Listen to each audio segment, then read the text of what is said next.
हारिस नवाज साहब, इस वक्त आप रियासत और हुकूमत का हिस्सा हैं सर, और माजी में आप एस्टेब्लिशमेंट का भी हिस्सा रहे हैं।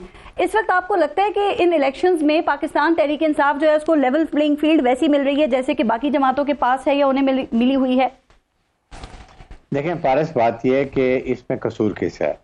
अगर मैं ऑनेस्टली फील करता हूं कि अगर नॉर्मल पार्टी चेयरमैन जो थे इनके वो खामोश रहते, अच्छे तरीके चल रहे थे, पार्टी पीक पे जाती और इलेक्शन होते नवंबर दिसंबर में, he would have won the election. But बात यह कि then you have to be very careful. आप एक पार्टी लीडर हैं और आप ऐसी लैंग्वेज इस्तेमाल कर रहे हैं, आप एक मिलिट्री को टारगेट करें जो दुश्मन के आपको, आई वुड से inadvertently, not intentionally, I would से। बट उसके बाद फिर 9 मंथ को देख क्या जरूरत थी आपको करने की? What have you done it? आपने लोगों को भी नाराज किया, आपने शोहदा पूरी मुसल्लह अफवाज को, शहीदों को, गाजियों को, सबको आपने उनको एक साइड पे लेकर रख दिया, जिससे आपने अपने वर्कर्स को, अपनी पार्टी को बहुत नुकसान पहुंचाया। अगर आप उस वक्त भी अपॉलोजेटिक होते, आप कहते जी माजरत करता हूं, मैं आप लोगों के बिहाफ पे करता हूँ, तो मे भी चीजें और बेहतर एक्सेप्ट की जा सकती थी बाय इवन इंडिविजुअल जिनकी दलादारी हुई थी, खासतौर पर शोहदा की फैमिली से, वो भी आपने नहीं किया। उसके बाद फिर आपने जिस तरीके से आपके लोगों ने किया, फिर आपने बातें शुरू कर दी। आपने जरा 9 में जो है वो पाकिस्तान की जान नहीं छोड़ रहा है। आप मुझे बताइएगा कि सर फौज में अभी भी पीटीआई के हवाले से नाराजगी है, क्योंकि 9 में जिसकी आपने भी बात की वो एक हकीकत तो है, और क्या अभी पीटीआई के एस्टेब्लिशमेंट से कोई ताल्लुकात बेहतर होने का इम्कान आप देख रहे हैं? हो सकता है। देखें अभी इस वक्त जो है ना, एस्टेब्लिशमेंट इज बिल्कुल clear there on one side, everybody is focusing on general election. ये देखें जिनको सजाएं मिल रही हैं या जिनको पेपर रिजेक्ट हो रही है, जुडिशरी कर रही है।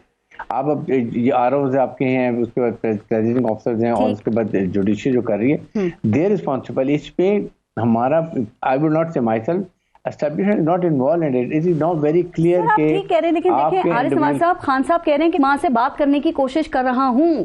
आपके ख्याल में, चलें अभी तो इलेक्शन है, क्या बात हो सकती है या नहीं, और क्या ख्याल है कि मामलात को बेहतर करने के लिए इमरान खान को किससे बात करनी पड़ेगी या किससे बात करना होगी? इस स्टेज पे तो देखें मेरे ख्याल में इमरान खान को स्पेशली अगर बात करनी है, he should talk to political leaders. ठीक, now he should talk to, उनसे आप बैठते, मैंने बड़ी दफा कहा कि जी आपको बैठना चाहिए, मुज़ाकरात करें, पार्टी लीडर एक प्लेटफॉर्म पर आए, डिसाइड करें। Now is the time again, he should contact the party leader.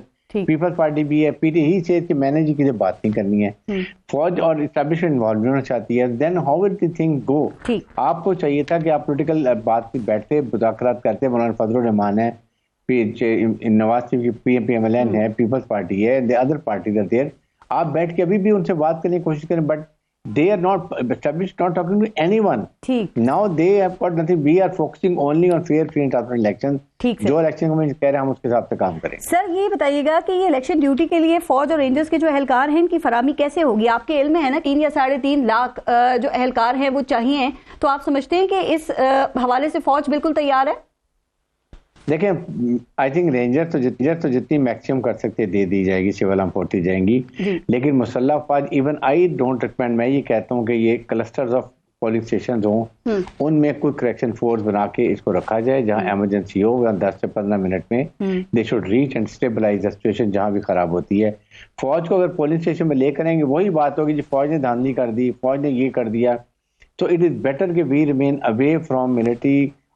Karachi में, सिंध में भी हमने वर्कआउट किया हुआ है कि कैसे रेंजर्स, पुलिस, FC ये लोग हम लेकर आएंगे। और उसके बाद फौज के बगैर कैसे होगा? लगता है कि फौज की सिक्योरिटी अगर नहीं होती है तो फिर हो सकेगा काम सर, जो इस वक्त हालात और सूरत हाल है? फौज की सिक्योरिटी बिल्कुल होगी, लेकिन वो होगी क्विक रिएक्शन फोर्स में। दे will be behind, available on any polling station 10 से 15 मिनट के फासले पर, वो वहां पर उन्हें रिहर्सल की होंगी। They will be able to reach, और वहां आके वो अपनी स्टेबलाइज करेंगे।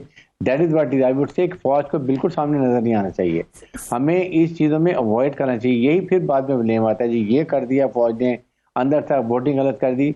Rangers is quite capable of doing it, police है, फिर FC के बहुत लोग होंगे, साथ आपके रिजर्व पुलिस के लोग भी आ सकते हैं, वो भी हम देख रहे हैं, शॉर्टेज हो उनको भी लिया जा सकता है। तो they can be manage at least अपने सेंसिटिव, नॉन सेंसिटिव सब एरिया को लिखा हुआ है, किसमें हमने ज्यादा लोग देने हैं, किसमें कम करने हैं, कहाँ रेंजर ज्यादा देनी है, कहाँ, तो दैट्स ऑलरेडी। तो सर ये 2018 की तरह मतलब आप समझा जाए कि ये पोलिंग स्टेशन के अंदर नहीं होगी फौज?